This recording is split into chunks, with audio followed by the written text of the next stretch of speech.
Okay, guys, thank you for being here today. We're all busy. It's midweek, but I was super excited to do this. We haven't reached out to the tribe in quite a while, and we thought it was time for an update and to go a little deeper into the things we're working on. So we wanted to get into the family board meeting strategy a little deeper and what we're working on and what we're doing. If for a lot of you who don't know, hold on. What are we all about? Because some of you have worked with us either at our retreats or special events or private coaching. Some of you haven't. But if I could sum it up in the best way, we help entrepreneurs connect with their families on a deeper level. We feel that's super important because I found a lot of ways that we're serviced in strategies and techniques and supports for the business side, but not the family side. And there's been way too many times that I've seen us gain success on the business side, but lose it at home. And it doesn't have to be that way. These are just some, what was most exciting for me in putting together this slideshow was these are all clients. So there's no stock photo here. These are people we've worked with either in service projects or retreats or private coaching. And what I found is transformation truly does happen in groups, not in isolation. So by networking together entrepreneur families like we have, we're able to support each other and we're able to get them some powerful lessons. And we're going to be hitting on 3 lessons today that I think will truly give you not only an awareness, but also give you some takeaway that you can start putting into action, which is so important. I'm going to get into. Before you beat yourself up too, there's something that we have to remember. If you're saying, geez, you know, my family life is good, I want to make it even better, even the best in the world from what I found can struggle with this. If you look at, oops, I think it's not working. On Friday, the 7th, October 2011, I received this article from a friend of mine. And it was a very underserved article that I didn't see published too many places, but it was very interesting. And you can see from the title, Steve Jobs' final wish to get to know his children before it was too late. And I sat there and I read this article. The gist of it was his biographer was interviewed by Time magazine. And it got into things that I had never seen about Steve Jobs. And again, I want to be clear, I'm not coming down on Steve Jobs. Some of the lessons he taught me were incredible. And I really appreciated the vulnerability of this article being allowed to be released. But what it talked about is in his final interviews with his biographer, he wanted to explain to his children, his family, why he wasn't always there for them and hopefully make them understand. And that stuck with me. And then the second thing that stuck with me in this article was when he said, he was asked by his biographer, Steve, are you glad you had children? And he said, without hesitation, Steve looked at him, although he was really sick, and said, it's 10,000 times better than anything I've ever done in my life. And when I read that, I literally had a moment of just stillness and clarity. And for someone as ADD as me, that doesn't happen that often. But it was a huge eye-opener for me. This was a heavy time in my life. I was getting married. I was adopting my 2 sons. I now have 4 children, but my first 2 sons are adopted. And I was donating a kidney to my father. And this article truly was a paradigm shift of saying, I'm not going to just be successful in business, I'm going to be successful at home. And that's really what family board meetings is all about. We've been able to uncover some ways to support the family life without sacrificing ambition and success. And that's what I want to talk about today. But before we talk about what I want to go over, again, I don't want this to be the gym show. If you guys could write in the question box, just a couple of things of more and less. What are you guys looking for in your family life? What do you want to see more of? What do you want to see less of? So if you guys could just type down just a couple of things, share a couple of things. This is what I want more of. This is what I want less of. Could you guys write that out there? I want to see a few comments coming in.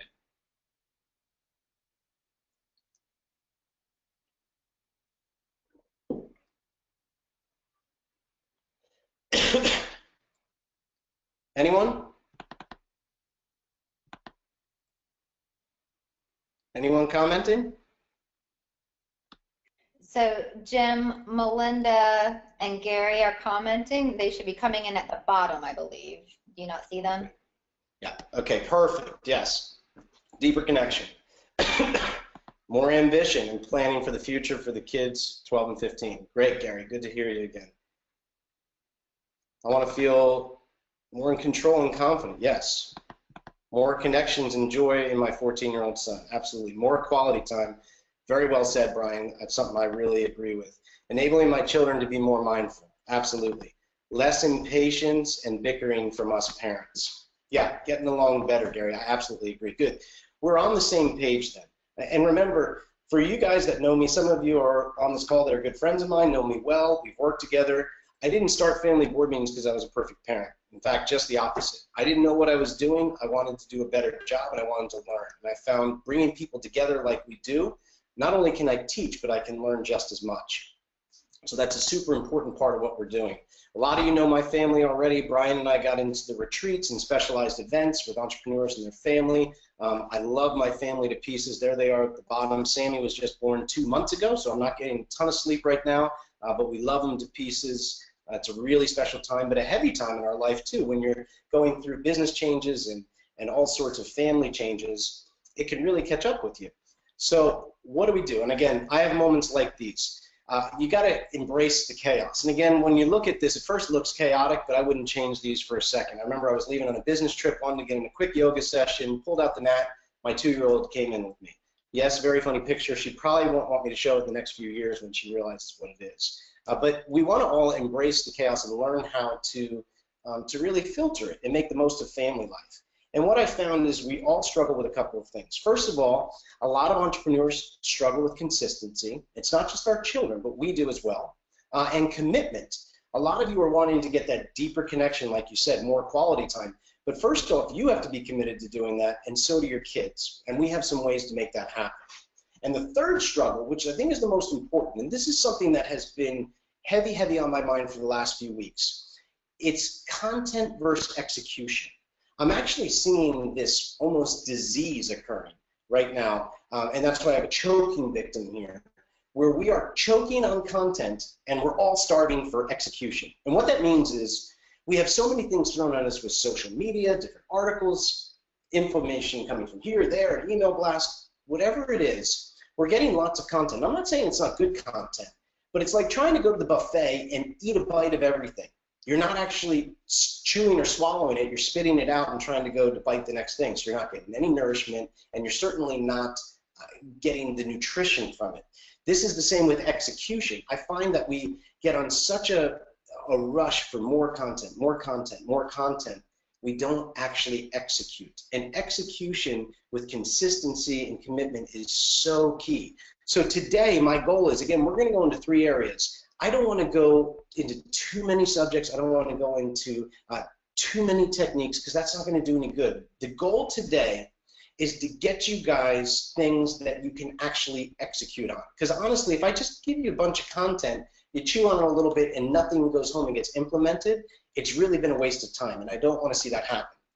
So the simple success formula we've come up with for family board meetings came down to 3 things. Again, we've been doing this for about 5 years, and reflecting back and interviewing a lot of the people we work with on different levels, we found that the best way that we can simplify and strengthen home life, our family life, is through rhythms, lessons, and experiences. These are the 3 pillars, and I'll go into each one and give a takeaway from each one that I think you can start to use right away.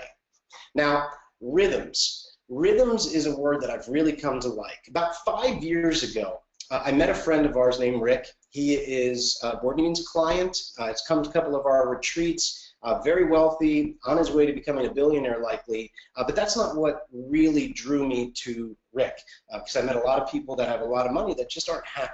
But the thing I liked about Rick was, first, his jokes were almost as bad as mine. Secondly, he created a kind of grounding in his life. He had 5 children, a happy marriage, and he was at home eating dinner 6 days a week. And I was really impressed with that. I said, how are you doing this? And he said, well, you know what you taught in the family board meeting book? That is a rhythm. And I said, okay, what is that? What is that? He said, you have to set your life to rhythms. Rhythmize your life. What's most important, the core values in your life, what's most important to you, set consistent rhythms around them. And of course, right in my head, I thought, oh, geez, that's going to dull and bore my life up. It's going to take away freedoms. And I told him, I said, well, wouldn't that take away freedom? Wouldn't that take away creativity if I'm setting all these set rhythms? And again, that's my fire red entrepreneur personality. He said, rhythms absolutely don't take away freedom or creativity, they create them. They maintain it, they instill more of that what you want. So the power of rhythms, I try to rhythmize the most important areas of my life. Date night with a question with my wife, Sunday family meeting with my kids. And we're not going to go into too many today because, again, if I try to stack on too much content, that's not going to do any good.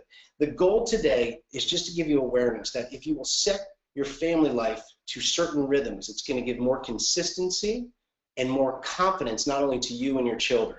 So what I want to do is I want to go back to the family board meeting because, again, we have content and we have execution. Now, I was at a dad's retreat a couple of weeks ago, and I actually had someone who had been recommending my book to other people. He's a big entrepreneur in Chicago.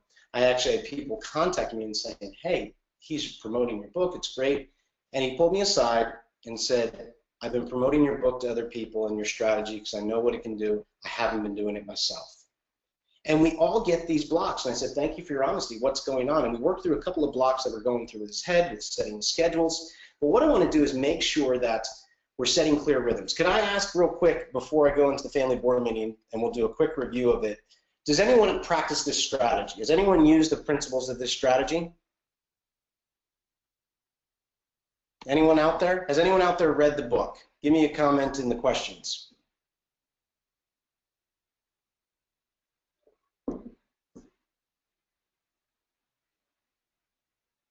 Not yet.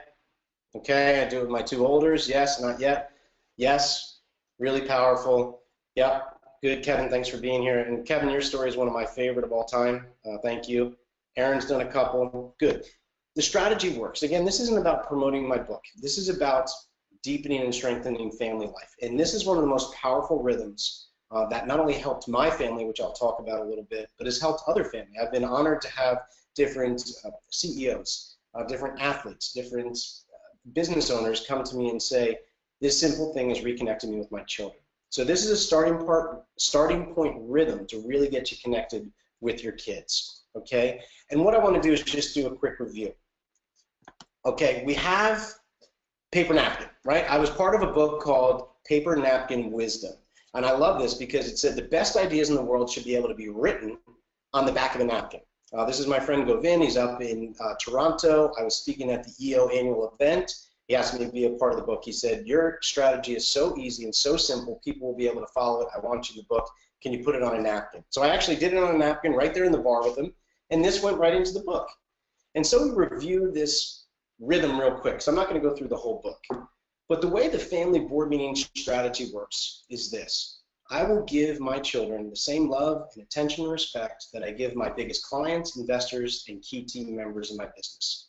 It strikes a balance with success in business and success at home. And for some of you that don't know, the quarterly board meeting strategy works like this. Once a quarter, you'll have a board meeting with each of your children. Okay, a board meeting. It's 4-hour minimum because 4 hours creates the space for decompression and to open up the lines of communication. And it's only 3 steps, 3 guidelines. One-on-one, without electronics, and a fun activity with focused reflection. And the results are consistent and incremental growth in your relationship. Now, I have some people that have been using this now for over 5 years, and they said it is absolutely the pillars in the relationship. And I know a few of you are on this call. Thank you very much. I appreciate it. What I want to remind you is go deep into each one of these steps. Again, we have content and execution. You can look at this napkin and say, this is too simple. I need something else. It's like the person who goes to the personal trainer and says, I want to get in shape. The personal trainer says, great. We're going to need to get you a better diet and exercise. And they go, okay, yeah, well, what else? We want to go deep into the things that we're learning. So remember, with executing on this, set your schedule once a quarter to get one-on-one. One-on-one is absolutely key. It's an absolute game changer. Anyone who's actually used this first principle and said, I didn't realize how much I didn't spend one-on-one time with my kids. I have 3 kids. You know, my spouse is always there. Their best friend was always with them. One-on-one time puts the magnifying glass on the relationship. So recommit to this one-on-one time. Without electronics, again, I wouldn't be speaking to you. And we got people from all over the country right now, even in Canada, that are together. I love electronics for that support. But again, the studies have shown if you want real connection, deeper, more meaningful relationships, you've got to turn off the cell phones. You've got to take the computer down. Because if you don't, it consistently stays in the way. And there's plenty of other things that you can do. And that brings you to the third, which is a fun activity with focused reflection. Now, I know I talk about this in the book, but fun activity with focused reflection is the shortest definition of experiential education. It's my favorite education on the planet. And it's rarely used to help strengthen family life. It's been used to help strengthen couples and corporate teams and other groups, but not really parent-child. And we found it to be very, very successful. So make sure it's a fun activity of their choice and just spend some time talking at the end. You don't want to force 500 lectures into that. Simply say, what's your favorite part of the day and why? And that can open up all sorts of questions. Again, I've just get kind of goosebumps thinking about the people that have written into me and said, we went through this, we did this, we had a meal, I asked that question, next thing I knew, within 10 minutes, we were talking about subjects I never would have talked about with my father, and I certainly never thought my son would bring up to me. So there is power, there is a meat and potatoes, a peanut butter and jelly to this. What I want to encourage you guys to do with rhythms is be aware of it. Think of your deepest core values, and think of how you can rhythmize a consistent rhythm that keeps you going. It could be daily, weekly, monthly, quarterly. You don't want to have too many rhythms because that's overprescribing.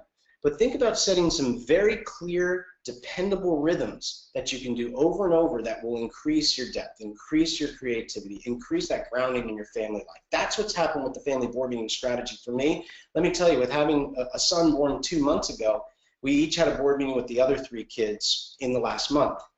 Very important to do when a newborn takes up most of your time and you don't realize how much you're neglecting the relationship with the others. And this is a regrounding, a reset.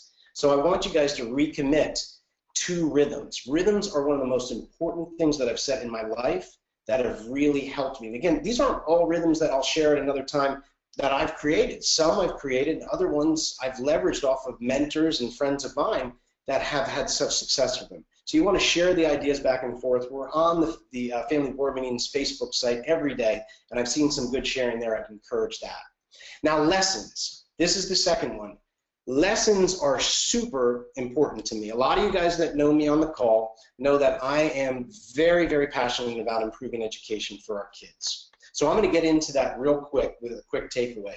But one of my mentors taught me, before you figure out what's next, figure out what's important. It was Rand Stagen. He runs a leadership group in Dallas, and this is really powerful. So before we figure out what's next, let's talk about education and what's important.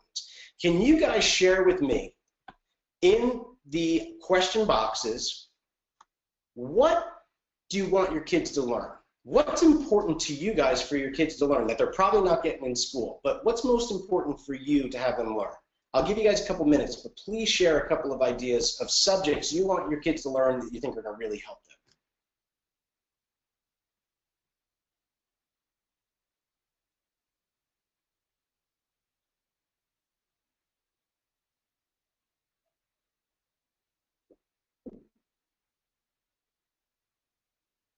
Life skills. Good, Donna. Anyone else? Don't be shy, guys. I want to hear from you guys. What is important for you that you want your kids to learn? What are the most important lessons you want them to have before they leave the house and they're 18? Even if they've left the house, what are you still wanting them to learn? What do you think will serve them best? What lessons? Okay, good. Want them to learn problem solving real time, conflict resolution. Good, Aaron. Money management, absolutely. Very, very key. Starting small businesses. Spirituality, good. How to get grit and persistence, absolutely. Mindfulness and gratitude, financial independence, literally, these are great. Life hacking, setting goals, gratitude, yes, absolutely.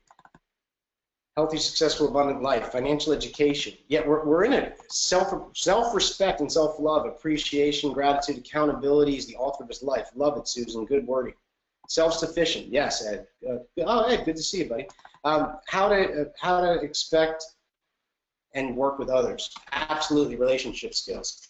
Guys, we are such on the same page, and some of you already know what's important to me on this. Others, we haven't talked at all on this. So I get super excited. These are the questions that we have. And let me go, before I go into some of the most important lessons to validate what you guys are saying, I want to ask the quick question. How many of you are depending on the government to retire you? If the answer is yes, please write in the question box. Okay. I doubt I'm going to see anyone. No, no. Yes, a lot of no's. Melinda laughed at me. I get laughed at a lot when I do that. So good. So no one's depending on the government to retire them. Good. Now, let me ask this. How many of you are depending on Merrill Lynch to retire you? You're going to just shove your money over to someone at Merrill Lynch, nothing against Merrill Lynch, but you're going to have them shove it into a fund and just pray for the best. Pay no attention to it. Anyone doing that? Is that your plan as an entrepreneur? Absolutely not. No, nope. Okay, good. So let me ask this question. I've asked a few of this before, but I ask myself this every day to keep me on track with learning from my kids. Why then do we constantly subcontract out to the government and to fancy institutions one of our greatest wealths, one of our greatest assets? And that is our children and their education. There's a myth that we shouldn't be involved, and I don't agree with that myth. We have to have some level of involvement with our kids' education, the same way we have a level of involvement with our business. Even with businesses that we've leveraged or delegated a lot of responsibilities, we still have an involvement. And this is what I encourage people with their kids. And another bonus of this, I was actually quoted on this, not to quote myself, but someone sent me this. I don't remember saying it. But the greatest asset that has helped me build a deeper relationship with my kids and gain more confidence in their future, because we all know we worry about that, was I simply got involved with their education. And I think you'll see that what I'm talking about, again, let's remove some myths. I'm not talking about pulling them out of school and homeschooling or unschooling or becoming their teacher at the public school or private school. That's not what I'm talking about. All of those methods can work if you choose, but it doesn't mean you have to stand in front of your kids like this teacher that we've all had with a ruler for 6 hours a day, and your kids are going to give you these looks. It's funny, we've been getting these same looks from our kids for 100 years. Things haven't changed. That's not what I'm talking about. What I'm talking about is, picture this. What if the solution doesn't need to be as complicated as we've made the problem? Now, what I mean by that is, all of you just gave some very good comments, okay, some very strong opinions on what you felt was important for your children to be learning. Why can't we just make the solution going straight to those things, giving them priority, and making sure our kids get them? Because I'm sure most of you would agree, the majority of what people in there wrote, you all agree with, and the majority of their formal education does not teach that. And that's where we have to step in. Now, I got really clear on what was most important for my kids to learn by going through the greatest successes in my life and interviewing friends of mine that I respected, like their core values, like their family life, saw what was the key things of their great successes and what were they. And I also got a lot of clarity. Some of you actually were part of this exercise with me, which was very vulnerable, very deep, and I appreciate it. Was getting clear on the toughest times in my life. And so, you know, stick around to the end, because I'll make sure that if you sign in the chat box, I'll make sure Jen sends out an audio and a copy of my slides. Here's actually when I went behind the beach in my house, and I said, this is when I was figuring out the education curriculum for my kids. I said, what were the toughest times in my life? I wrote them out. I'm not going to go through them now. You can read about them later. But we all have a common theme. And what I found was the toughest times we go through in our life include rejection, loss, possibly abuse, mistakes we've made that we can't forgive ourselves for. They were against our core values. We beat ourselves up. Others beat us up on it. Periods in our life of heavy transition. Periods of our life of unknowns, bad breakups in relationships, financial crises we've gone through, and then illness and death. Not to depress anyone, but as Napoleon Hill says, these are the practical affairs of life. Does that mean life's not great? Life isn't wonderful? Absolutely not. But I like to look at a very clear reality, and the fact is our children are going to face these times. Now, we have the ability to help them avoid some of them that we've gone through, which is good, but not all of them. And we don't want our kids to avoid all of these tough times because it made us who we were. It'll make them who they will become. But what I am very clear on, I will not be a helicopter parent. I want my kids to fail. I want them to get knocked down and have to get themselves back up. But I do want to get them better prepared to be able to handle these tough times, to be able to use these tools. So what I actually created was this. I call it the education matrix. It's kind of my learning for life technique with my sons. So I use a blend of education. Again, I'm not here to sell you on homeschooling, unschooling, or private school or public school. I've used all of them. I continue to use all of them. But for me, once reading, writing, and math are done, this is the core curriculum for me and my children. I continue to learn, they continue to learn, and we continue to share it. Now, what is funny is, none of you guys, a few of you have seen this before, the education matrix, but if you look at the 3 buckets that I've created of personal development, relationship skills, and financial intelligence, almost every one of your comments ties into this. And these are the things that have helped me through the toughest times in my life or accelerated me in the best times in my life. And unfortunately, they were never even enhancement curriculum at the school I went to, the schools I went to, let alone core curriculum. And you can look at some of these things, purpose and meaning, things like Dr. Viktor Frankl, one of the best things that I've ever gone through in my life. Emotional awareness and intelligence. When I was 15, I didn't even know the word emotional and intelligence could go together. Listing down core values, getting clear on that, how to develop confidence and courage. Health and fitness, and not an out-of-shape gym teacher giving you that old pyramid with sugar cereal and this and that. I mean really critical, important health and fitness, critical thinking, high performance. I didn't know the power of a morning routine until I was in my 30s. That's a long time to wait. Why can't our kids get it when they're 12 to 14? Relationship skills. These are, again, self-explanatory. Communication, listening skills, understanding people, because there's different types of people. Aaron even wrote conflict resolution. The power to ask for help and offer help. This is a very important balance in relationships that I've had in my life. And then setting healthy boundaries. Family rhythms, which you guys know I'm very, very passionate about. And the kids even buy into these, because when they see how much they get more respect, they get heard more by these family rhythms, they buy into them pretty easily. Friendship 101, this is one of the most underserved subjects, I believe, on the planet. Every funeral that I go to talks about friendship very clearly. I've never taught in school how to be a good friend, how to attract the right friend. But with that said, how many of us parents actually get onto our kids and say, I want you to hang out with the right friends, I want you to do this? We don't teach the exact ways to do that. We have to kind of feel our way through the dark. So I believe Friendship 101 is very important. You'll see that in all 3 circles, service and contribution is the only thing that exists in all of that. And I'll get into those later. I've seen a trend happening, a pattern that I think is serving a lot of entrepreneur families and ourselves. And that's something that I definitely will talk about at the end. And financial intelligence with a group of entrepreneurs like you, I don't need to sell this. I mean, imagine when you were 12 years old that through roundtable discussions and activities, you were taught a class that called Money and How It Works. Didn't have any grades, didn't have any tests, activities, roundtable discussions, possibly an active business that they started and run through to see the actual ups and downs. That is the power of really clear education. That's what I'm trying to do here. All 3 of these buckets work together, though, because you can imagine if you go to your screen right now and you covered the personal development and the relationship skills, and all they did was master financial intelligence, well, you've created Ebenezer Scrooge. Scrooge was good at all of these things, even service and contribution. Remember, he thought that if he gave his taxes, that could support the workshops, so he had his philosophy on that as well. I found, and a lot of you on the phone have found that I've had deep talks with, the money is not enough. We not only want success in the financial realm, we want to be comfortable in our own skin, confident, living with fulfillment and purpose, and have strong relationships in our life. If we work together on all 3 of these and start to give priority to our kids in these 3 subjects, I think they're going to have a way better life than we ever imagined. I think they're going to be way more fulfilled than even close to where we are, and that excites me. These things have to be given priority. And a lot of you guys have heard me say, put priority over protocol. Who cares what everyone's saying they should be learning? You guys have identified what's most important. You're smart people. You love your kids. Give them that. Now, the cone of learning I'm not going to go into today, but I wanted to give out my slides today. A lot of you have heard me talk about this. I believe there's 2 parts to education. There's the delivery, which the cone of learning is the context, how I deliver education to my kids. And then there's the actual content, the subjects, which goes back to the education matrix.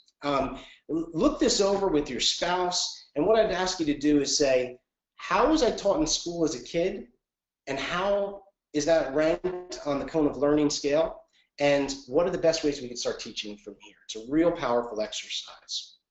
Now, there's 3 types of, how's everyone doing? Anything of value come out of that? Let's stop and take a break. Does anyone agree? Give me a yay or a nay if you agree with the power of the education matrix. Do you guys agree that those are important subjects that should be given priority? Say yes or no.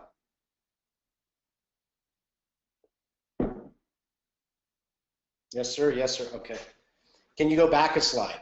You guys are going to get copies of the slides, so don't worry about it. Again, don't rush to take notes. You're going to get an audio recording of this, just reminding when we're doing Q&A, and you're going to get a copy of all the slides. Now, what I've done here is, again, I don't want to give too much content. What I want to do is hit execution. I'm going to give a starting point in 3 different areas of education: the 0 to 5s, the 6 to 10s, and then the 11 and ups, because there's 3 different ranges. I'm blessed to be married to a beautiful girl. I definitely just appreciate her so much for what she's taught me in education. A lot of you know my wife, Jamie. She's started Waldorf schools and Montessori schools and helped run them, has done consulting with it, and that knowledge has been really key with the developmental process of different ages and tying that in with my matrix. So she's been a big teacher for the younger crowd for me. The younger crowd at the 0 to 5 range, you want to look for teachable moments. Again, don't freak out and go over baby Einstein. This is the advice that I've gotten and has seemed to serve. You want to have natural things. Teachable moments are things that seem to happen and you can instill the lessons or the values just by doing them. And I can give you some samples. This is one of my favorite pictures right here. That's our son Leland and our 2-year-old Maggie. Now, we're big fans of the 5-minute journal. I'm sure a lot of you know about it. At the end, if you don't know about it, I can get you information on it. Phenomenal tool. Maggie can't write yet. She's 2 years old, but our family tradition is we do the journal every morning, the 5-minute journal. Well, Maggie asked for her own journal, and out loud, even though she just scribbles, now tells us what she's grateful for. And I know some of you wrote in gratitude. 5-minute journal is a fantastic tool. We didn't force her to try to use it. She just watched what we were doing and asked for her own, and now does her best to keep up. Another example is everyday life. When they're 0 to 5, I know with my parents, again, I had the Irish grandmother that just coddled you and kept you on the couch and you couldn't do anything and just sit there, we'll take care of everything. And my parents are great people and they did the best they could. But there wasn't a lot of involvement at that age. It was almost like, oh man, don't touch anything, you're going to blow it up, just sit there. What I've been taught to help instill some of those values that you guys talked about in the questions was we have to get them involved even at those young ages. With self-care, let them brush their teeth on their own. If you have animals, let them pour the water, even if it goes all over the floor. If you have plants, let them do the same. They might dump water all over the place, but let them get in the rhythms and the practices of everyday life. With grocery shopping, our 2-year-old goes and picks things off the shelf. We even let her pay. Again, these are things I've learned through Waldorf and Montessori. I'm a huge believer in them. Tasks at home, setting the table, taking out the recyclables. I know for some of us who are perfectionists, it's not going to be done as great as we would, but it's getting them involved. And another lesson that I've learned with the 0 to 5s, and this is one of the most powerful lessons that I've learned, is giving the space to let them fall apart and recover. Look, we all know about meltdown mania. Meltdowns are going to happen. They're growing, they're having trouble communicating, they're going to melt down. Now, I used to try to solve the meltdown or cut it short, and what I was taught was give them space to fall apart and then recover. It was the best advice I was ever given because it seemed to come online. If I didn't try to interrupt the meltdown too bad and gave them a little space, was there to love, but didn't try to correct it or reprimand it, it works itself out quicker. So as you're teaching these lessons, again, teachable moments are a very, very, very powerful way for the 0 to 5 ages. Now, 6 to 10, this is a fun age. How many of you guys, anyone out there, tell me if you got 6 to 10-year-olds? Say yes, yes, yes. Any 6 to 10-year-olds out there in their family?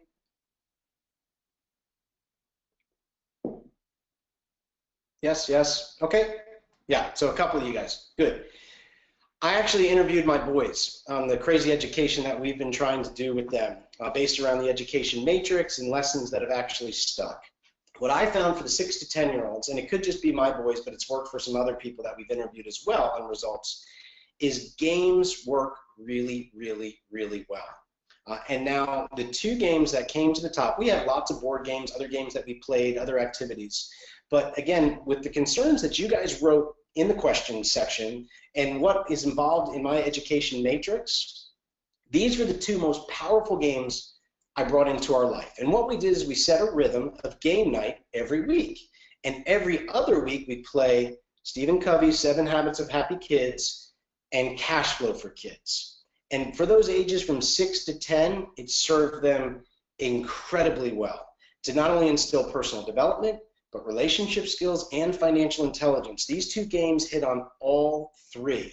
And it's by far, and I said, guys, what was the things that stuck with you? They started bringing up lessons and the fact that we played these once a week.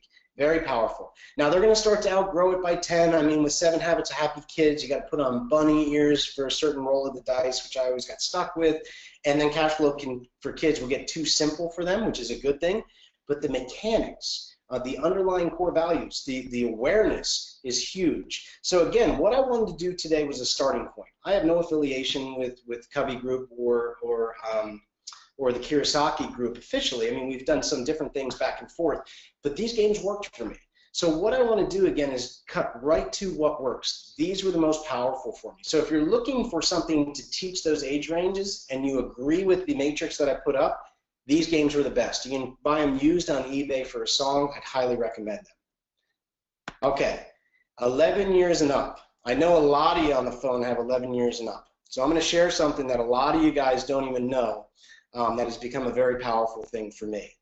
The matrix, I believe once you're 11 years and up, the education matrix I just said, or the Life for Learning template that I showed, is something that I have to continue to learn in as well. I haven't mastered any of those 3 circles. I want to continue to learn because I know that the things that I'm working in, if I go deeper in those 3 areas, personal development, relationship skills, and financial intelligence, then I'll actually improve the things I'm working on. I'll improve my personal life, my relationships, and again, sharing those lessons within the matrix was the #1 way that I deepen the relationship with my children. And what I want to share with you is something that's so simple, so profound. Again, we don't have to complicate the solution. There's no reason to do that. Let's keep it simple. So out of all the things I've done, this has been the most successful thing with my 13-year-old son, a deep dive, slow digest method. Now, what does that mean? The deep dive, slow digest means, this is The Power of TED. Any of you guys have read it, you know it's a phenomenal book. It's about breaking your life outside of the drama triangle. We all get stuck in drama where we're persecuting, we're being the victim. You don't want to get stuck in the dreaded drama triangle. I had to read this for a leadership class. It's the best book that I ever read. Definitely changed some things in my life that I needed to work on. So I knew right away the day I was reading it that someday I'd read it with my son. So what we did was, we took this book, this is the one we just finished for his winter semester, and the Deep Dive Slow Digest works like this. I choose a book that I've already read, gotten a lot out of, and I think will go down to his level. And it's got to be in personal development, relationship skills, or financial intelligence. Usually a great book hits on all 3. And what we do is this, 1 book, just 1, every 90 days. So we're talking 12 to 15 pages a week, which is very easy to do. Even for you crammers out there like me, I can cram and get that done pretty easily. If you're talking 30, 40, 50 pages, stacks of books we used to get, that's not what I'm talking about here. I'm talking a slow dive, a deep dive, slow digest, so we really get it. Every week, my son and I sit down and we go through this. We discuss it, we ask each other's questions, we put real life scenarios we're going through with the lesson for that chapter, and we take notes at the end. And at the end of the 90 days, my son compiles a keynote just like this. And he has to present it to our family and a few other close entrepreneur families that live here to make sure the lesson sticks. I know the power of public speaking, the power of teaching, because they say when you teach it, you own it. So that's a rhythm that we've designed. And I've tried all these complicated things, all these softwares, all that. I always ask my son, Alden, what's working? Be honest with me because you know you can. And just taking the time to slowly digest a book together that's of importance, doing a weekly review, sharing things for real, like, okay, let me tell you, buddy, some times where I was definitely a drama queen in my life. And I'll share with him things that are vulnerable. And then giving him the chance to be the final recap presentation with our family and other families and teach everyone else. It's been the best thing I've done. Again, don't let the solution get overcomplicated just because we've overcomplicated the problem. If you get to some clear lessons, you give them priority, and you use techniques like this, I absolutely promise you this will make a difference. Pick one book. Again, there's 3 ages here. We got 0 to 5, we got 6 to 10, we have 11 and up. If you got 0 to 5, pick 1 or 2 chores they can start doing that they're going to mess up, but they're going to own, and they're going to start getting involved, and you have teachable moments there. If you're going 6 to 10, get one of those games. If you really believe in the matrix, just get one of those games. I've tried a lot of other things. Those work. And if you got 11 and up, pick one book. And I can send you, if you guys, I actually have a list of book choices in each one of those. I can send you books that we've already done or we're in the process of doing. Try one book. One book. You will learn so much about your kid. You'll instill the lesson in yourself. And your confidence will grow, and so will theirs, because you're getting the most important lessons that you guys already agreed with before in the question box. So give priority, guys, to that which is priority. You got to do it. I believe if our children get personal development, relationship skills, and financial intelligence, it doesn't matter if they're going to be the butcher, the baker, or the candlestick maker. It doesn't matter if they're going to be in the financial services or they're going to do draw shop and automation, if they're going to do real estate investments or parent-child retreats.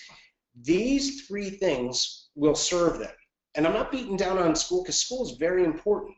But I have a lot of classes I took in normal school that the odds were I would never use them, and I didn't. The odds are extremely high. Our kids need these. We need these. So make sure you give some priority to get them. Okay? My commitment to you guys is we will continue to be dripping more information in those 3 areas, and we want to be able to start sharing some of the books, some of the deep dives, some of the teachable moments, some of the game results. And I think that's a great way to get camaraderie and not only get the kids more excited, but for us to get more excited as well. And the last thing that I'm going to talk about today is experiences. Experiences have been a game changer for my family. Now, I'm not just talking about, and you guys probably say, okay, what experiences are you talking about? I'm not just talking about trips like going to Costa Rica for 2 weeks, or Australia, or some of you I know have actually gone abroad for almost a year, like really cool stuff. And those are very, very important because I believe travel is one of the best teachers that we have, one of the best relationship builders that we have. But I found something else out that I have to share with you when it comes to experiences, because what you guys said is you wanted deeper meaning, more trust, less arguing. I interviewed a ton of entrepreneurs. In fact, I think 1 or 2 of you are probably on the phone. And I went through a long group of questions, and something really interesting happened. I kept asking the question, what do you want to see most for your kids? What's a quality you want your kids to obtain? And it was eerie. It was almost like Twilight Zone, because it wasn't like 80%. I'm talking like 98, 99% of the people said these same words exactly. And it was this. The most common desire people said for their kids is they said, I want my kids to appreciate what they have. Now, a lot of these were entrepreneurs that, had worked hard, done well. They were committed to not being a helicopter parent. They didn't want to spoil, but they did want to enjoy the fruits of their labor with their kids. But they wanted to make sure that their kids appreciated what they had. I don't think there's anything worse in working hard and doing good things for others and feeling like it's not appreciated. That's very hard. Even for us adults, we don't like to admit it, but it is. So we want our kids to appreciate what they have. Now, that became an absolute pillar in what we tried to create with our retreats and specialized events, because we knew this was a core value so many people sought. So service and contribution became a huge part. And service and contribution can't be you write a check and tell your kids, hey, we wrote a check to this charity. Not that that's not good, that's great. But if you're wanting to instill the value in your children, there has to be, absolutely has to be direct involvement. So what we found for my wife, we started to get involved in things they were passionate about and service related. Our kids love the beach and surfing. We are big supporters of different veterans organizations. So we started doing Wounded Warrior surf events and helping take out disabled veterans. We started working with, my son loves building. Alden he can put anything together. I mean, I hit the hammer on my thumb all the time. But he liked building, so we started going on service trips, building houses in Mexico. I know some others have done things like this as well. And these are super, super important because we have the adventure side, which we all love, where we go on a trip like around the world or to an exotic island, and I love these things. But what has grounded me in the deepest element with my kids and my wife has been the ones where service and contribution have been a part of it. And a lot of you might be saying, okay, I get it. Service and contribution. First of all, how many of you guys would agree? Service and contribution is one of the best ways to teach our kids and one of the best ways to reground ourselves. I mean, I find it when it's active, it's like a shower for the soul. Give me some yes or no's if you agree with me.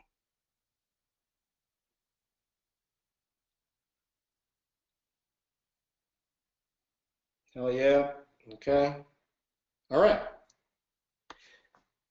So we have to make this a priority. What I challenge you to do is, as you start to, and I have to challenge myself to do this, as you're putting together adventures with your family, that's great.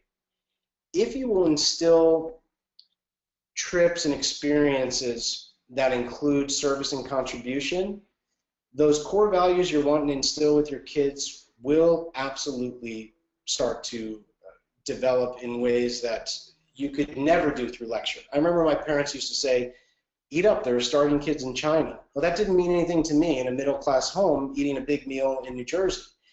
But being active, results come from full involvement with your children. So some of you might say, well, I can't take a trip to Mexico right now. I can't, I don't like surfing. I can't take vets out surfing. What am I going to do?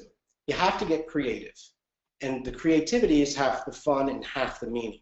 What I'll share with you is something that my son and I actually created this past Christmas. I think it's a good example and something that you guys can take home for yourself, because you don't have to wait on travel to do it. You don't have to wait on the scheduling another event. You can just create it and make it happen. We do our quarterly board meetings, as we talked about in the beginning of the call. And what we've set up for the last 2 years,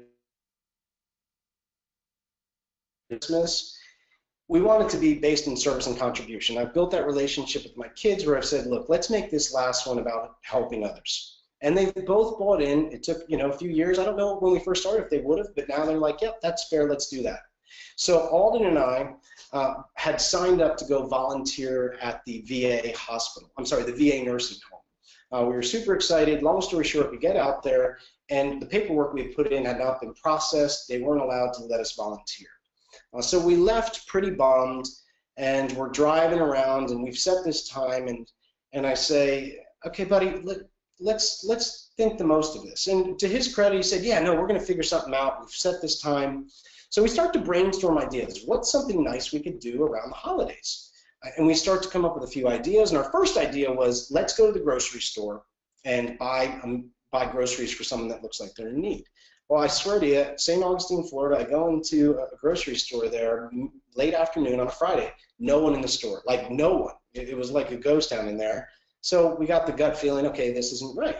So we're driving around, and Alden does this thing called Dining with Dignity, where his homeschool group meetups every other month will do this Dining with Dignity where they help feed the homeless people. And he said, hey, why don't we help feed some homeless people? And we put it together where we have the basic tradition of Pizza Friday, where we have pizza on Friday. I've been doing it since I was a kid in New Jersey. I'm kind of a nerd now where I get the gluten-free, but anyway, still Pizza Friday. And Alden said, well, let's get some pizzas and find some homeless people to feed them to. And I said, buddy, that is a great idea. So this is a pretty cool story. We go into Carmelo's, which I've never even been to. Some of you might have been to it who are local. And I say, yeah, well, before we went to Carmelo's, actually, and before we had decided on an idea, I stopped when we stopped at the supermarket, and I pulled out $200. I said, Alden, I don't know what we're doing with $200. We're going to do something nice for someone. So we take the $200, we go into this little pizzeria, and I say, great, we want, I think we ordered 5 pizzas or something, extra large. And they're starting to get ready, and all and I sit down, and right across the street is the police department. And we start getting into a conversation about being a police officer, and it's a tough job, and it's the holidays, they have a lot going on. And I said, you know what, Alden, hold on, let's go over there. He's like, what are we doing? I said, I don't know, let's just go over to the police station. So we walk over to the police station. There's two ladies behind the counter. They're absolutely exhausted looking. And they look up from some serious looking paperwork, and they say, can I help you? And I say, yeah, my son and I are just out doing some holiday cheer, and we wanted to buy the whole police force pizza for tonight. It's Friday night, you guys are going to be busy, we appreciate what you're doing. And again, this isn't a political thing, it's just something that we did. And she looked shocked, like no one had ever done something nice for me. She said, are you serious? And I said, yeah, I'm serious. She said, oh my gosh, of course you can. This is the nicest thing. Hey, can you have Carmela's bring it over? What's your name? What's your son's name? I said, no, our names aren't important. That's not why we're doing this. And of course, a part of me thought, I got a couple of parking tickets that could maybe handle this. But again, it went out of my head right away. That's not what this was about. I said, no, that's not what this is about. We'll have Carmela's bring the pies over. So we went back over to Carmela's and ordered another 5 pizzas. They said they needed 5 or 6. I can't remember what it was. And Carmela's, the ladies are like, what are you guys doing? And I said, oh, we're just having some holiday cheer. Grab the first 5 pizzas, and we go up around the town square in St. Augustine. We drive around it a couple of times, and right in the middle gazebo, we can see 2 homeless people. And we get out, I double park, because it's crowded, and I'm known to do that. We walk over with the pizzas, and there's a guy standing there. He's in some tattered clothes, big, strong guy, though, with a little bit of a beard. And you can see he's we're approaching him pretty directly, and he's looking. And I said, hey man, how's it going? He said, okay. And I said, look, it's the holidays and we wanted to do something nice, so we just wanted to give you these pizzas. And this guy's face just dropped. He said, really? And I said, yeah, it's the holidays. Let's do something nice for you. And the guy's getting all teary-eyed, and he's like, okay. And he reaches out his hand to shake my hand, and it was really dirty. Really dirty, but I paused for a split second, and then I reached out and shook his hand. I thought how ashamed I would have been to be in front of my son and not actually show that respect. So we have a moment with him. He's super excited. He's like, thank you so much. I fell on hard times. He's telling us a little bit about himself. We said, no problem. Merry Christmas, happy holidays, enjoy. So we walked back to the car, and what Alden and I saw from there was absolutely profound. We watched this guy who had absolutely nothing with the pizzas, and he was a big guy. I didn't know if he was what he was going to do with them. He starts rushing around the whole town square, and guys I didn't even see, sharing the pizza, waking up his buddies, sharing the pizza, going to the next people. And Alden and I just sat there in awe, watching him give away almost all the pizza to his friends. And it was a really powerful lesson. And I just said, we still had money left, and I said, Alden, we got to go get this guy more pizzas. He's like, yeah, let's do it. So we go back to Carmela's, and these guys think we're nuts now. I make Alden go in with the rest of the money. I said, buy as many pizzas as you can. You can see the girls laughing and asking him, what are you doing? And they said the pies had just gone over to the police officers. We don't know how that went, but we're hoping they were nice and happy that night for whoever they were dealing with, so hopefully so. But we got more pizzas and went with, I think it was another 5 pies back up to the town square. And we're walking up, and we have more pizzas, and the guy's waving to us, and he's like, hey, thanks for the pizzas. I said, no problem. I said, listen, Captain. And I nicknamed him the Captain, talking to Alden, because he was like the captain of the green, the town square, the way he passed out the pizzas and was helping everyone. I said, hey, Captain, listen up. I don't know if you know this, but we sat there and we watched you pass all that pizza out. And he kind of got shy. He's like, oh. And I said, you're a really good friend. I said, friendship is a quality that I try to teach my son, and there's nothing I could have lectured to him to teach that. So we wanted to give you more pizza. This guy just, like, he broke down. He broke down crying, and he's like, why are you doing this? And me and Alden just said, because it's the holidays and you matter. And then he fell apart, wore teary-eyed, and he's like, he's getting all excited. He's got the pizzas, and he goes, listen, can you, do you mind if I go up the street? Because I know a lot of my friends are up there waiting for Soup Kitchen to open, and they would love pizza. And we said, man, you do whatever you want with it. It's your pizza. We trust you. You know, Merry Christmas. This is your gift. And, you know, he got off the gazebo, was walking straight off the green. We went to our car. We didn't see him again. And Alden and I get back to the car, and it's you can imagine it's pretty awe-inspiring. We just created this out of nowhere. The lesson that he had just gotten, that I had gotten, and being able to, you know, bring some pride to this guy who definitely deserved it. We start to drive home, and I call my wife. Again, I have my phone off for my board meetings, but we had been out for a few hours. I think it was about 5 hours we've been out. And I turned my phone on, and I called my wife, and I said, Pizza Friday has a whole new meaning in our life. And I'm telling her what's happening, and she's all excited. She's like, oh my gosh, this is so beautiful. And then Alden's like, Dad, look.